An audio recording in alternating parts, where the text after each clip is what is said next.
खबरें खेल के मैदान से। रिपोर्ट के मुताबिक बांग्लादेश ने जनूबी अफ्रीका को 21 रन से शिकस्त देकर वर्ल्ड कप में अपसेट कर दिया है। जनूबी अफ्रीका की टीम ने बांग्लादेशी हदफ 330 के जवाब में अपना मुकर्रा 50 ओवर्स में 8 विकेट के नुकसान पर 309 रन तक महदूद रही। ओवल क्रिकेट ग्राउंड में खेले जाने वाले इस मैच का टॉस जनूबी अफ्रीका ने जीतकर बांग्लादेश को पहले बैटिंग की दावत दी, जिस पर बांग्लादेशी टीम ने मुकर्रा 50 ओवर्स में 6 विकेटों के नुकसान पर 330 रन बनाए और इसके मुकाबले में जनूबी अफ्रीका 309 रन तक ही महदूद रही। रिपोर्ट के मुताबिक वर्ल्ड कप 2019 में जनूबी अफ्रीका की दूसरी शिकस्त है। इससे कबल इफ्तिताई मैच में इन्हें इंग्लैंड से शिकस्त हुई थी।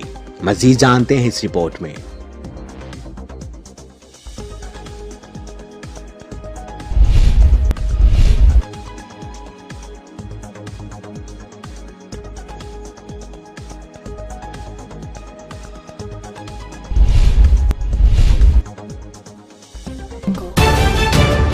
आप हमारी खबरें यूट्यूब और फेसबुक पर भी देख सकते हैं। मज़ीद खबरों और अपडेट के लिए देखते हैं 94 न्यूज़।